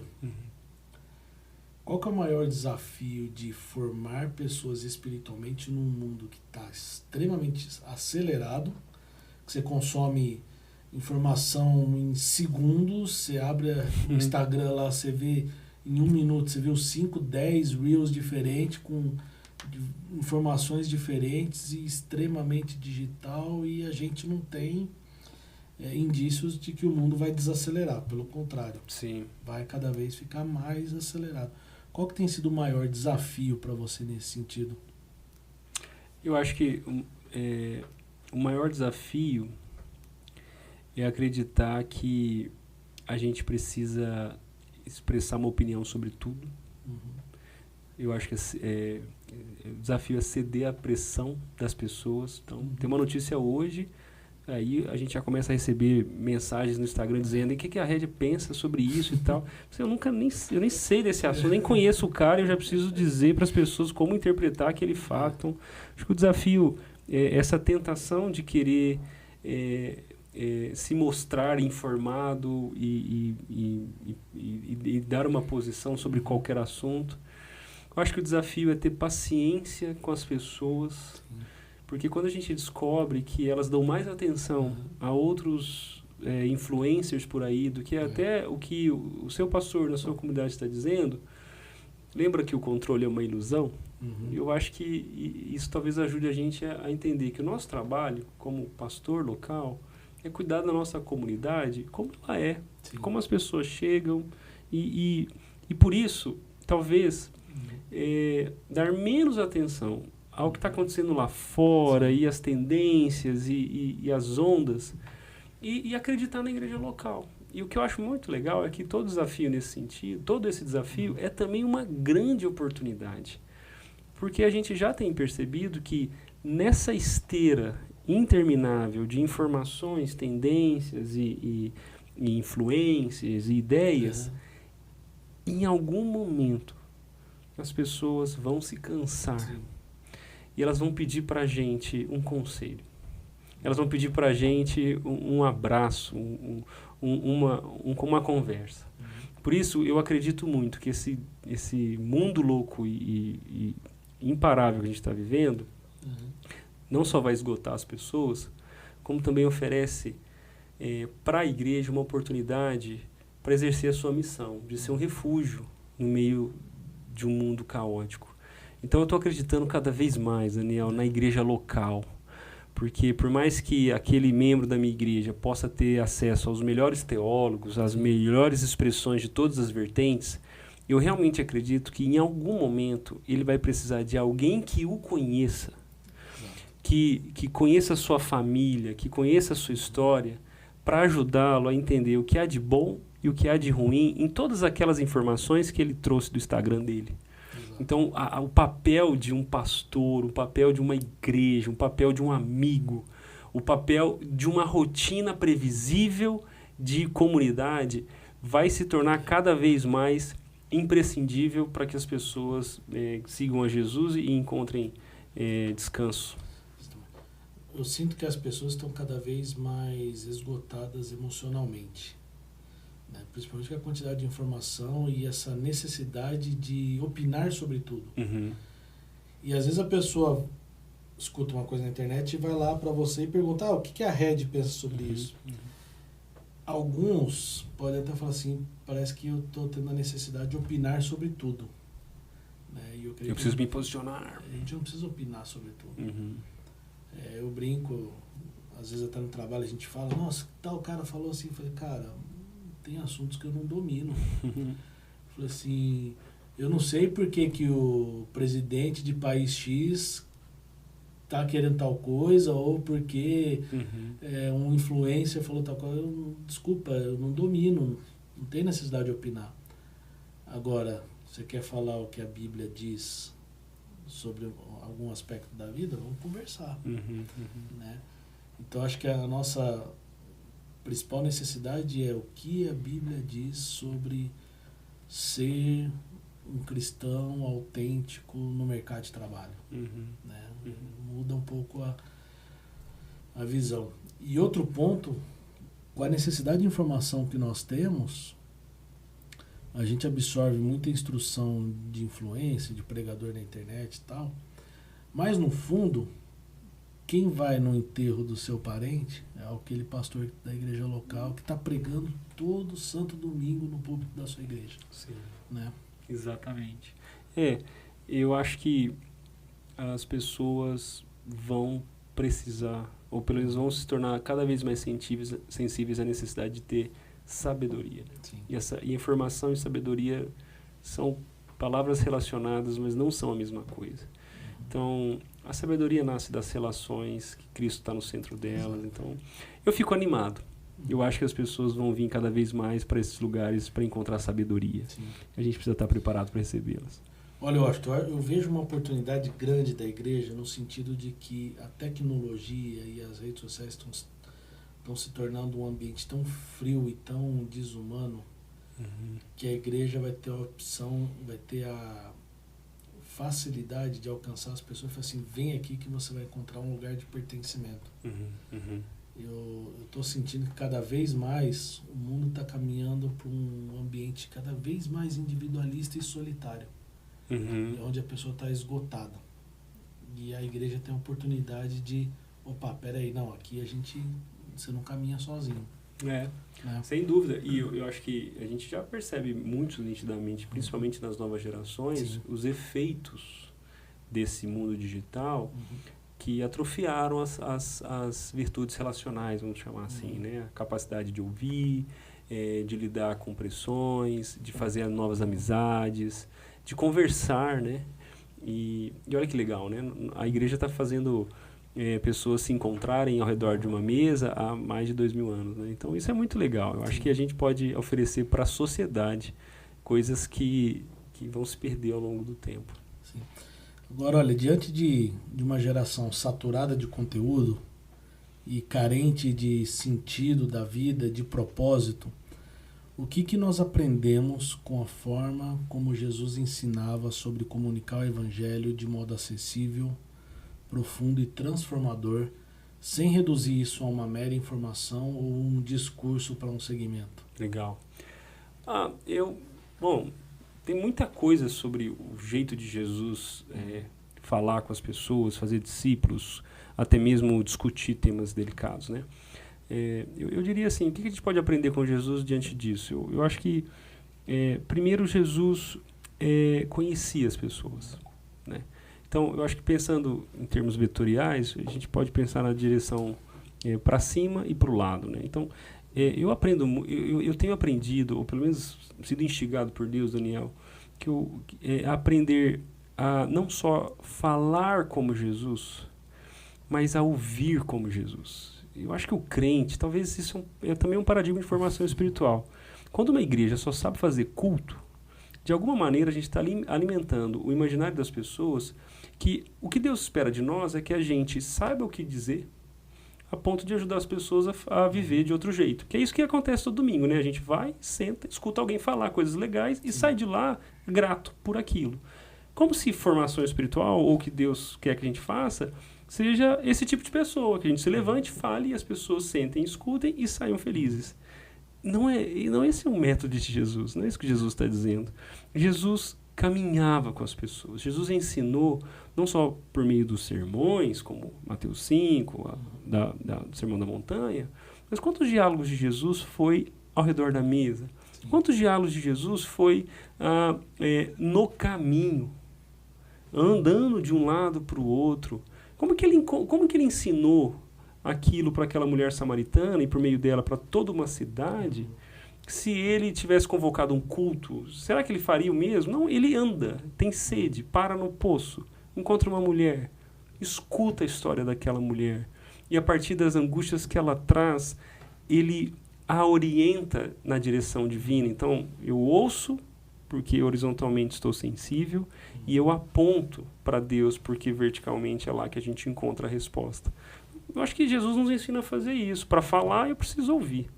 E quanto melhor eu ouço, talvez mais condições eu tenho, ou até respeito ou credibilidade eu tenho para dizer. E o que eu devo dizer? Aquilo que aponta para cima.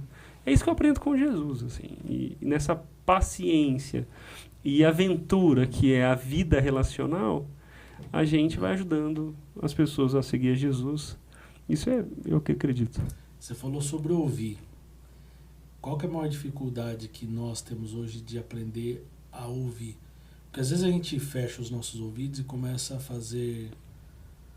falar mensagens que ninguém está perguntando, ou fazer perguntas que ninguém quer esse tipo Resposta, de pergunta.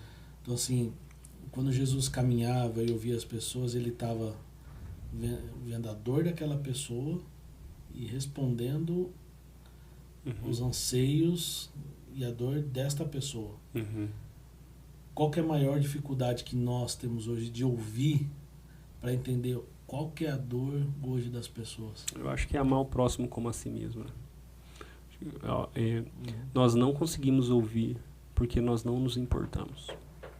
Quantos de nós, e aqui me perdoe os médicos que estão nos assistindo, mas quantos de nós já não tivemos a experiência de sentar na frente de um médico angustiado por uma dor ou por uma dúvida?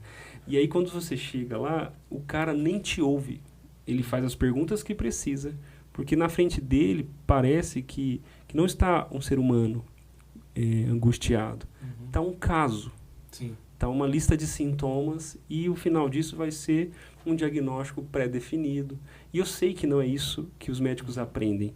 E eu sei que é fácil, que com a demanda e os desafios, e talvez isso acaba sendo a experiência de alguns. Mas eu acho que a gente pode aprender muito com esse tipo de experiência. Recentemente eu passei por essa experiência, não é à toa que veio o exemplo. Porque eu estava com toda uma questão clínica que produzia muita angústia em mim, na minha família. Acreditávamos que aquela consulta nos daria clareza, direção, e eu não me senti na frente de alguém que se importava comigo. Então as perguntas que ele fez não foi para me conhecer e me ajudar, foi para resolver o problema dele, que era um paciente precisando ser atendido. Talvez essa história ajude a gente a entender que quando um ser humano está na sua frente, existe um ser humano na sua frente. Então, se o mandamento que Jesus nos ensinou é amar a Deus acima de todas as coisas, aprender com Ele a amar o próximo como a nós mesmos, e Jesus até diz isso para os discípulos, né? Ouviste o que foi dito, eu te dou um novo mandamento, amai-vos uns aos outros como eu vos amei. Então, a gente entende, a gente tem em Cristo a referência de como amar direito as pessoas. E amar direito as pessoas começa por ouvi-las, por conhecê-las. Afinal de contas, o próprio Messias encarnado é a resposta de Deus para o clamor de uma nação. Então, a gente precisa se importar com o outro e aprender a ouvi-lo. Você mencionou os médicos lidam com tantos casos de sofrimento, de doenças e diagnósticos, que muitos deles se tornam mais frios. Então, assim, muitos médicos têm dificuldade de expressar empatia, o seu sofrimento, a sua angústia, a sua empatia, pelo fato de que, é só mais um cara com câncer na minha frente, ou só mais um cara, ou só mais uma mulher que perdeu seu filho na minha frente, ou só, né, mais um osso quebrado. Então, assim, ele se torna frio diante daquele caso que não emociona mais. E muitas vezes, no ambiente pastoral, às vezes é só mais um problema conjugal na só minha mais frente. Um casal dando trabalho. É só mais um filho que está dando problema para os pais, ou só mais uma briga de casal. Que ajustes pastorais você enxerga que são mais urgentes hoje nessa forma como nós discipulamos pessoas? Daniel, eu não tenho dúvida, assim, que o maior desafio pastoral é você primeiro ser para depois falar. É primeiro experimentar para depois repartir. E é nessa demanda, nessa loucura, nessas ambições, a gente recebe informações, ideias, consolo, e a gente reparte. Ou a gente está tão fissurado em repartir, em fazer logo, em dizer logo, em pregar logo, em resolver logo, que essa verdade parece que não deu tempo de passar por nós. Eu me lembro de um exemplo de um dos meus professores, falando sobre o João 15, a diferença que ele fez do ramo e do cano. Ele diz assim, de maneira genérica, um cano é um instrumento de comunicação de uma substância. Né? Um cano pega a água da caixa d'água e faz chegar na torneira. Mas enquanto ele faz isso, ele não necessariamente é alterado. Ele ainda continua sendo o PVC que ele é, o plástico. Sim. Mas o ramo, à medida que recebe da videira a seiva e produz o fruto, ele já não é mais o mesmo. Ele vai sendo fortalecido, ele vai interagindo mais com a videira e ele vai, inclusive, se parecendo mais com a videira. Então, eu acho que o maior desafio é a função pastoral se tornar a nossa identidade, aquilo que a gente faz, se torna o que a gente é, e aí a gente se torna muito prático, pouco espiritual, e a gente deixa de ser transformado por aquilo que a gente fala, diz e faz. Então, esse pão da vida que os líderes da igreja são chamados a repartir, eles também precisam alimentar quem está fazendo esse serviço de repartir. Legal. Washington, muitas vezes quando eu vou ter a oportunidade de pregar, a gente cai num erro que é o seguinte: a gente procura textos e mensagens olhando o que a igreja precisa ouvir, mas não muitas vezes o que eu preciso ouvir primeiro para repassar para a igreja. E eu sempre peço a Deus que Ele fale comigo primeiro, que aquela mensagem que eu vou pregar faça efeito em mim primeiro, para depois poder repassar para a igreja. Eu tive uma experiência que uma vez eu preguei na virada do Ano Novo, eu tive num culto da virada em Montes Claros. E eu fui pregar lá sobre como viver o Ano Novo. Isso foi um ano retrasado, se não me falha a memória. E aquela mensagem veio a rebote para mim, porque dali uma série de coisas aconteceram na minha vida que eu tive que voltar para a mensagem que eu preguei. E peraí, eu preguei ensinando aquelas pessoas como viver um ano, e agora eu estou passando por diversas situações das quais eu preguei lá atrás, e eu preciso voltar lá atrás para lembrar do que eu preguei e aplicar na minha vida. Não que eu já não estaria aplicando, mas parece que Deus olhou para aquela mensagem assim: ah, é? Então eu vou mostrar para você como é que você vai viver esse ano. Né? E foi um ano que eu acabei até ficando desempregado. Fiquei 5 meses desempregado antes de voltar para o mercado. O que eu aprendo é o seguinte: a gente, quando tem a oportunidade de pregar, de estar numa posição de liderança, existem muitos olhos em cima da gente. Como é que esse líder vive? Como é que esse líder é em casa? Como é que esse líder trata a esposa? Eu tive uma experiência muito marcante há uns anos atrás, que a gente passou por uma experiência dura dentro da igreja, que ela acabou sofrendo uma divisão. E um dos líderes que saiu, que dividiu a igreja, me chamou na casa dele e começou a falar uma série de coisas do pastor na época. E eu, ouvindo aquilo lá, falei: peraí, pode parar. Falei assim: o que você está me falando, eu conheço esse pastor de dentro da casa dele, sei como é que ele trata a esposa, sei como é que ele trata os filhos, e sei como ele cuida da minha vida. Então o que você está me falando não é verdade. Mas conhecer a vida daquele líder e daquele pastor me fez tomar uma postura consciente de que eu sei quem eu estou seguindo, e que essa pessoa que eu estou seguindo reflete o caráter e a vida de Cristo. E até hoje, graças a Deus, eu posso falar dessa pessoa dessa maneira. Mas isso implica no seguinte: de que maneira a vida espiritual e os hábitos de um líder influenciam positivamente um processo de formação espiritual dentro da igreja? Eu acho que existe a verdade de que a igreja vai sempre se parecer de alguma maneira com o seu pastor. Porque enquanto líder, ele é um modelo, ele é quem é mais exposto. Sim. E aí existe uma mistura de princípios, práticas e preferências em toda decisão ministerial. Toda decisão ministerial tem princípios que são genéricos, que são bíblicos e inquestionáveis. Existem práticas, que é a maneira de expressar esses princípios. E também existe um tempero de preferências. Sim. Por que um prega 40, outro prega 60 minutos? Por que um usa slides, o outro não gosta? Por que um usa umas palavras, o outro usa outras? Isso vai modelando o imaginário. Mas o que você falou, esse exemplo que você deu, eu acho que é muito ilustrativo mesmo para como que a vida de um líder impacta a vida dos seus liderados, da sua comunidade, né? Então, eu acho que pastores mesquinhos influenciarão a comunidade em ser mesquinha. Pastores que oram formarão comunidades que oram. Pastores consumistas produzirão produtos para que outros consomem.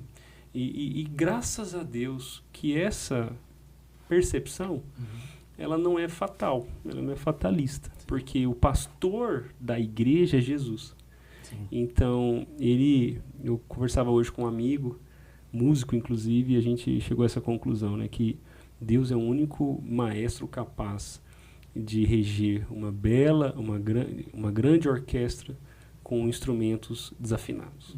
Então, a sinfonia sai bela e bonita, mas os instrumentos são desafinados. Mas Jesus é poderoso para fazer isso dar certo ainda. Legal. Uma vez eu tomei café com um presbítero e a gente começou a conversar de algumas coisas que estavam acontecendo e ele parou assim e falou: Daniel, aprende uma coisa. Cristo cuida da igreja melhor do que eu e você junto. Sem dúvida. Então, tira essa preocupação da sua frente. Vai dormir, né? Descansa. Exatamente. Né? E nesse sentido, eu acho que eu queria oferecer um pouco de consolo também para os pastores e líderes que estão nos ouvindo e se sentindo um pouco fracassados, assim, né?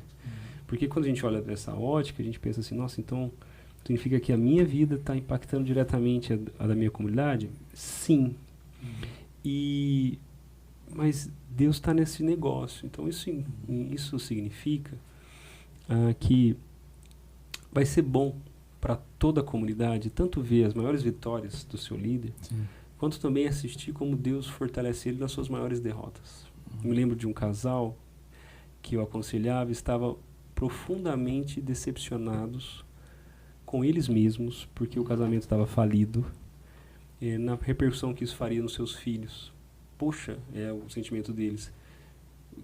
Como os nossos filhos acreditarão em Deus diante do que eles estão vendo no nosso casamento, né? E foi muito legal a gente encontrar sabedoria ali, porque eles perceberam naquela conversa que já que os filhos ouviram e viram com os próprios olhos a má notícia do Evangelho, que seus pais não eram pecadores e casamentos terminam e aquela família estava perdida, quanto também agora eles poderiam ter a oportunidade de ver a boa notícia do Evangelho, que é ver os mesmos pais experimentando consolo, transformação e redenção dessa história. Então, acho que isso é consolo para todos nós enquanto cristãos, né? Nós somos chamados para ver essa vida. E ser vulnerável não é um problema, né? É mostrar para as pessoas também que, olha, não sou um herói. Não espere de mim imperfeição. Exatamente. Né? Exatamente. Eu li um livro recentemente, até agora nas férias, e fez muito bem para a gente, chama Zelo Sem Burnout. E olha, vale a pena ler, porque ele começa do princípio de que nós não temos o controle de tudo. E você não precisa ter o controle de tudo. E que você tentar tomar conta de tudo que você tem que fazer também não é bom. Excesso de zelo não quer dizer que você é mais fiel. Okay. Então, às vezes, você precisa parar e algumas coisas vai acabar ficando para trás. Mas o que as pessoas precisam ver em você é Cristo. Né? O Washington, a gente falou aí, né, bastante da questão da cultura, do imediatismo. É interessante, quem está no mercado de trabalho, eu trabalho numa grande multinacional, trabalhei por 22 anos numa multinacional e hoje eu estou em outra. E quando eu vejo as novas gerações, e é engraçado que a gente passa dos 40, a gente começa a ver pessoas entrando no mercado de trabalho, numa época que você fala assim, esse cara nasceu quando eu estava começando a trabalhar aqui, né? E a gente começa a ver pessoas que elas têm pressa em crescer e, sabe, aqui não tá bom, então vou mudar de emprego porque ali tá me pagando mais, mas eu preciso me tornar um gerente, um executivo, um diretor logo, e o cara às vezes tem 20 anos, um ano de casa. Você tem que chamar o cara e falar assim, cara, calma, isso é um processo. Sim. Né? Calma, você acabou de entrar, tem isso para você aprender, tem um caminho. Nessa cultura imediatista, que não é só a carreira, o ímpeto da juventude, mas também por tudo que está à nossa volta, a formação espiritual ela é um processo lento e profundo. Você não cria um crente maduro em 2, 3 meses. Às vezes leva 10, 15, 20 anos. Como ajudar a igreja a recuperar essa paciência necessária para formar discípulos ao longo do tempo? Porque essa imediatismo também está na vida da igreja. Se você olhar igrejas que não tem muito processo de formação pastoral, às vezes o cara acabou de chegar na igreja, já põe para pregar, já põe para ser um líder. É muito comum você ver pessoas com relevância na sociedade que se convertem, de repente você abre a rede social, o cara tá pregando num púlpito, fala, peraí, o cara acabou de se converter, calma, é um processo, tem um processo de transformação. Então, como a igreja pode recuperar essa paciência necessária para formar discípulos, que é um dia após outro, uma caminhada, um percurso? Eu acho que primeiro a gente precisa reconhecer esse desafio, né? A presença dessa mentalidade na nossa cultura, e nós não estamos isentos disso. Nós vivemos na cultura, somos filhos dela, de certa maneira. Sim. E é curioso a sua análise aí, porque isso também é formação espiritual, né? Eu gosto do John Mark Comer, que ele diz o seguinte, que formação espiritual não é um tema cristão. Porque se o ser humano é um ser espiritual, existe um crescimento, uma formação espiritual em todos os seres humanos, em todas as culturas. A questão não é se o ser humano está sendo formado espiritualmente, mas é como e por quem. Então, nesse aspecto, a formação espiritual cristã tem uma proposta de espiritualidade para ajudar o ser humano a em Cristo e a partir dele ser quem Deus o criou para ser. Mas a cultura tem outras propostas de espiritualidade. O imediatismo é uma expressão de uma cosmovisão, de uma percepção do tempo, do propósito, do valor, das relações, etc. Então, o Evangelho pode dizer para essas pessoas que a vida delas anda num ritmo diferente do que o mercado propõe, do que ela mesma viu em si mesma, pretende e tudo mais.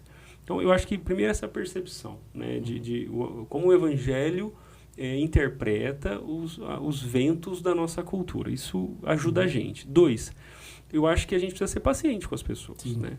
Eu não gosto de pensar que alguém maduro espiritualmente tem credibilidade para algumas funções na igreja e não necessariamente em outras, porque, de novo, a gente está confundindo maturidade com função. Então, por exemplo, como eu quero ajudar, como eu tento entender esse processo longo de crescimento espiritual em medidas práticas na igreja. Por exemplo, poxa, eu preciso muito que um líder específico assuma um pequeno grupo no próximo semestre, porque isso vai ajudar ele a crescer, vai ajudar outras pessoas a crescerem, isso resolve um problema de gestão para mim. Mas eu percebi que esse casal veio dizendo que está passando por uma crise entre eles não estão bem, talvez perderam um filho, ou o marido está desempregado e não está lidando bem com isso. Como que a minha visão de formação espiritual, em termos de tempo, vai me ajudar a tomar essa decisão? Eu vou dizer para ele, tudo bem, não lidere um pequeno grupo esse semestre, vá cuidar da sua família. Talvez um outro exemplo, a mulher chegou dizendo que o marido apareceu embriagado em casa. E aí eu vou dizer para essa mulher, vamos ajudar esse cara a amar a Deus.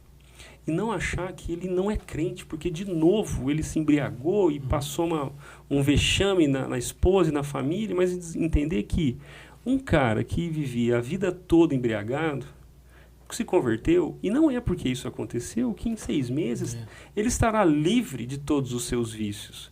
Porque se a gente olhar com calma, talvez essa cultura, inclusive evangélica, triunfalista, imediatista, mística demais, ensinou a gente a enxergar a santificação como um processo rápido, sólido, que a passos largos faz que alguém saia do ponto A para o ponto B, e se isso não está acontecendo é que talvez ele nem é crente.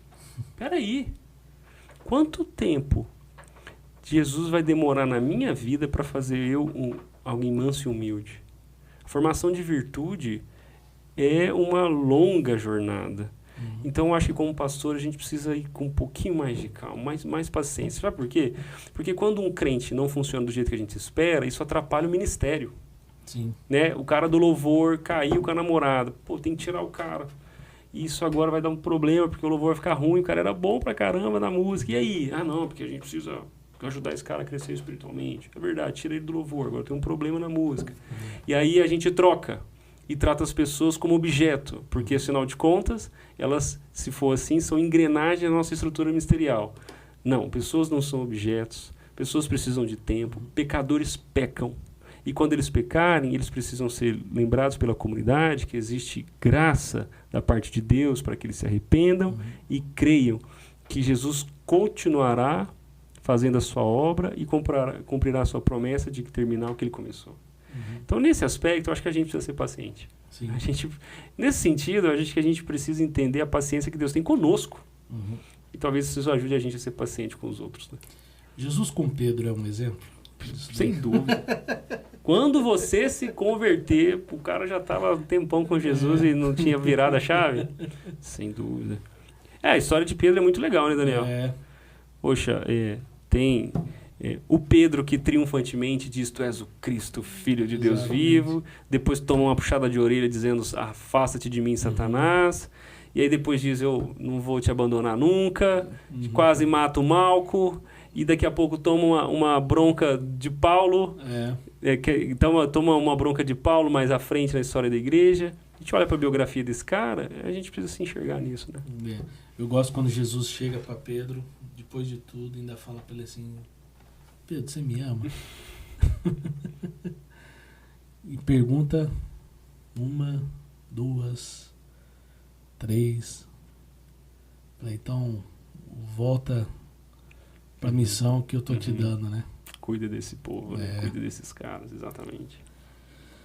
Agora, olhando aí para tua experiência de prática pastoral, o que você mais aprendeu sobre formar pessoas e não apenas líderes? E quais práticas mais marcaram sua caminhada como discípulo de Jesus? Tá, então tem uma pergunta dupla aí, né? A primeira seria como formar pessoas. O que você aprendeu na prática pastoral sobre formar pessoas e não apenas líderes? Ok. Eu acho que eu aprendi a enxergar pessoas como pessoas. Então, isso significa que pessoas têm ritmos diferentes, que pessoas têm motivações diferentes, que pessoas precisam de Deus, e isso parece mais óbvio, mas pessoas também precisam de pessoas. No final das contas, pessoas precisam de Deus, mas pessoas precisam de pessoas. Então, ninguém vai crescer espiritualmente sozinho, nem eu, nem as pessoas que eu quero cuidar vão crescer sem que estejam envolvidas e comprometidas por uma comunidade de outras pessoas que colaborem, que desafiem a conhecer a Cristo nessa multiforme graça, nessa sinfonia de tons diferentes. Então, eu aprendi isso. Assim, o papel do cristão é se entender como povo de Deus e seguir a Jesus no meio do povo. E o papel do pastor é criar esses ambientes onde a comunidade encontra os nutrientes necessários para florescer. E o centro dessa comunidade não é o pastor, é Jesus. O pastor é um catalisador, é um membro que ajuda os outros, talvez dando essa noção de ambiente para que a comunidade seja formada. Então, eu e minha esposa temos por missão de vida criar ambientes de orientação e cuidado espiritual para que pessoas centradas em Jesus. A gente tem organizado mais ou menos essas palavras como a nossa missão, porque eu acho que é isso que eu aprendi. Eu acho que a minha função na vida é criar esses ambientes, essas oportunidades para que pessoas sejam cuidadas e orientadas espiritualmente em torno de Jesus. Legal. Quando você olha, que é isso que você aprendeu, quando você olha lá para trás, lá para os seus 14 anos, nas categorias de base, conhecendo os atletas de Cristo, depois pelo Atlético Mineiro, desde ali até a sua jornada até hoje, que práticas que mais marcaram a sua caminhada, agora como olhando na perspectiva de um discípulo de Jesus? Legal. Eu acho que a leitura bíblica, a oração, os grupos. Então, se eu tivesse fotos para mostrar da minha jornada espiritual, eu teria alguma foto. E na concentração, nos alojamentos, não tinha muito espaço privado, assim, que não fosse o banheiro ou a varanda. Então, eu já passei horas com o banheiro trancado lendo a Bíblia, porque era o único lugar que eu tinha silêncio, que eu podia orar. Então, eu me vejo... Quais práticas? A leitura bíblica, a oração, a comunhão. Eu acho que eu, graças a Deus, tive a oportunidade em lugares diferentes de encontrar irmãos em Cristo. E junto com eles, cultivar a nossa amizade em torno da missão de alcançar os outros para Jesus. Então, nesse sentido também, a missão é uma prática. Viver para a missão e na missão me fez seguir a Jesus nessa história. E eu acho que, de certa maneira, a prática de pedir ajuda. Acho que a prática da procura por conselho, por sabedoria. Então, eu me via sempre reportando aos meus pais, pedindo a eles conselhos, nas decisões mais cruciais, ouvindo pessoas diferentes para ouvir a Deus no meio dessa multidão de conselheiros. Talvez eu acho que essas são algumas práticas mais óbvias, assim, mais nítidas para mim. Legal. Quando você olha para toda essa experiência sua, e provavelmente você senta ali com a liderança da Red, com o Tiago, você vai olhar para a história da Red, certamente você vai olhar erros, acertos, pontos a melhorar, pontos que estão bem. E para esses anos de experiência na caminhada cristã, que conselhos práticos você dá para igrejas e líderes que desejam iniciar ou até reformular seu processo de ensino, discipulado, para que eles sejam mais intencionais, encarnacionais e transformadores, não só para a vida daquela comunidade, mas também para a vida da comunidade ao redor dela? Tá. Eu acho que se a gente pode pendurar esses conselhos práticos nas verdades universais de amar a Deus e amar as pessoas, então eu diria, se uma igreja ama a Deus, ela terá um compromisso inegociável com quem Deus é e o que Deus diz.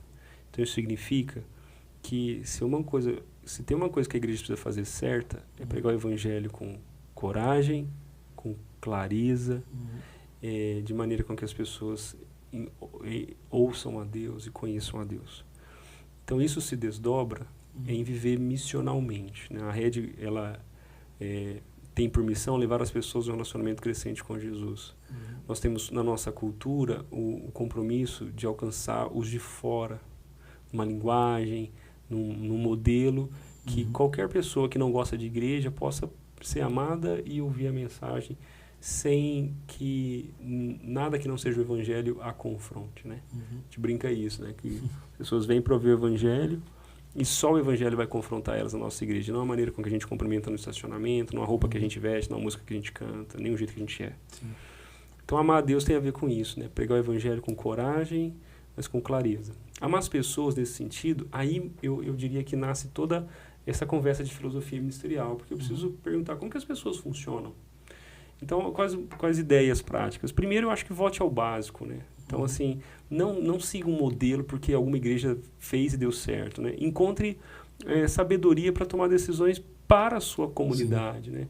Então, eu diria isso, simplifique seus processos, seja humilde para reconhecer o que não está dando certo, escute as pessoas, né? Então, às vezes a gente complica demais como pastor, então quais palavras são melhores para as pessoas entendam? Então abram mão das mais difíceis, escolha as mais fáceis. Eu aprendi muito com o livro Igreja Simples, né? Clareza, foco, movimento e alinhamento, 4 palavras. E a rede, muito das minhas funções foi desenvolver e fazer a manutenção do nosso processo de formação espiritual. E nosso processo você chega lá e a nossa intenção é que você saiba onde você está dentro do nosso processo e saiba para onde você deve ir. E eu vejo que muitas comunidades são confusas. É quase tipo assim, você chega na igreja e fala assim, tá, e se eu quiser crescer espiritualmente, o que eu faço? E aquela igreja não sabe te dizer. Ela vai te dizer assim, você tem que vir no culto, você tem que fazer isso, fazer aquilo.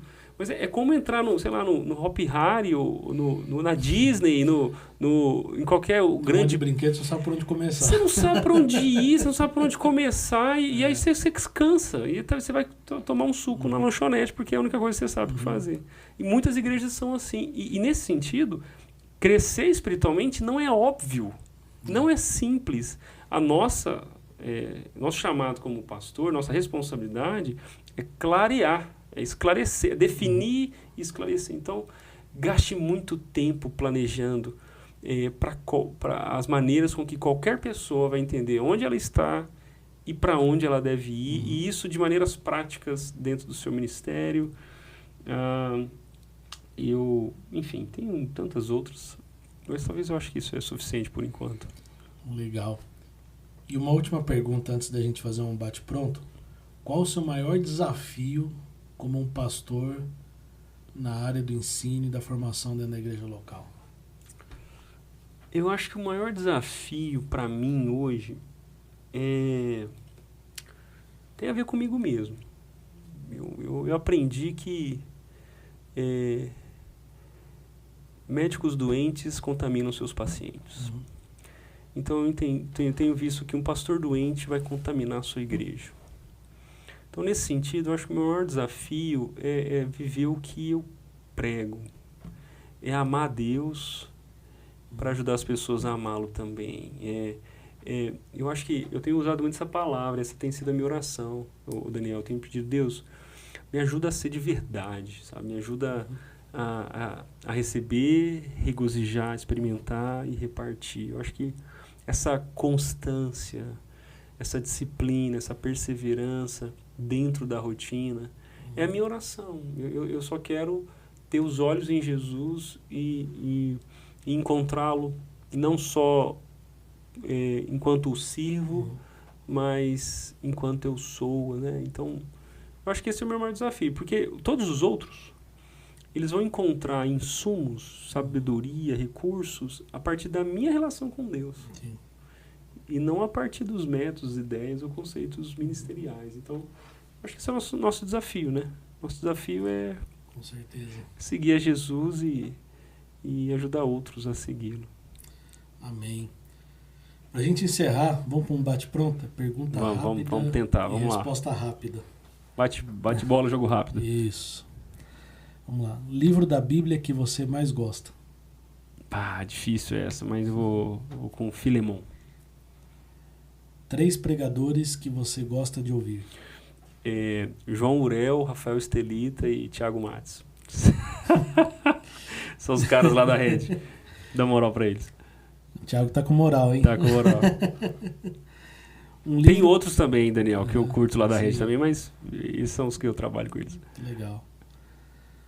Um livro que marcou sua vida e caminhada cristã? Ouço Espírito, Ouço o Mundo, de John Stott. E na adolescência me ajudou a pensar muitas coisas legais. Legal. Baseado nos pregadores que você gosta de ouvir, até imagina a resposta que você vai dar. Quem é a sua referência pastoral? Referência pastoral em que sentido? Quem que você fala assim, você olha para ele e fala assim, cara, esse cara é a minha referência de ministério pastoral, ou aliado à vida, ministério? Eu acho que eu não tenho uma referência, desculpa não ser tão rápida a resposta, mas eu acho que eu não tenho uma referência. Eu vejo beleza e referência em vários. Thiago Matos me ensina e me inspira a pregar e a liderar. Eu acho que o Zé Machado me ensina a pensar. E tem outros, talvez não tão conhecidos, que fizeram parte da minha formação, que me ensinaram a ser pastor local, ser cristão. Então, enfim, tem outros por aí. Eu com certeza estou sendo injusto com alguns aqui, mas enfim. Legal. Para você, formação espiritual em uma palavra é? Eu acho que é Jesus. Formação espiritual é Cristo em nós. Qual que é a sua maior motivação no ministério? A maior motivação no ministério é ver Jesus sendo conhecido pelas pessoas. Eu acho que isso me motiva a levantar da cama de manhã e ver pessoas podendo conhecê-lo melhor. Uhum. Para você, o que é vida e teologia?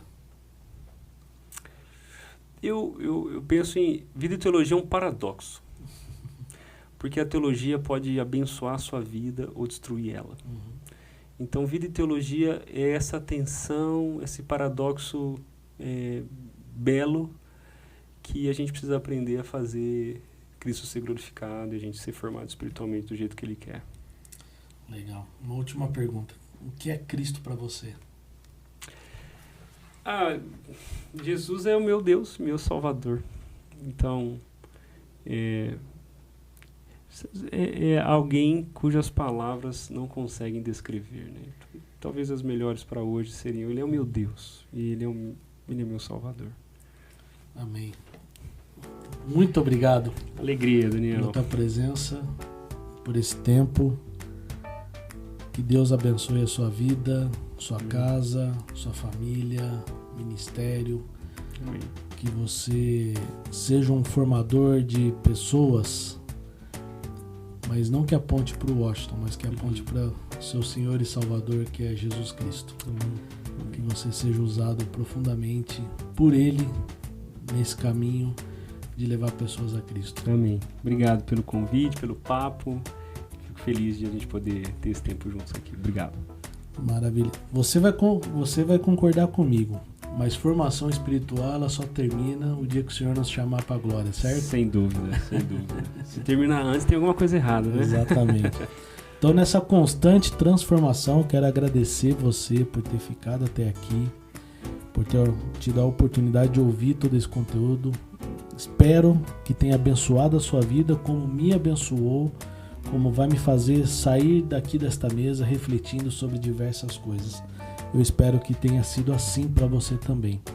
E se você foi impactado, abençoado, compartilha com mais gente, com seus líderes, pastores, amigos, familiares, para que nós possamos continuar nos engajando e sendo engajado nesse processo de formação espiritual que não vai terminar aqui na Terra. Termina lá quando nós estivermos na eternidade com o Senhor Jesus. Também deixe seu like, se inscreva no canal e até o próximo episódio, se assim o Senhor permitir. Um grande abraço.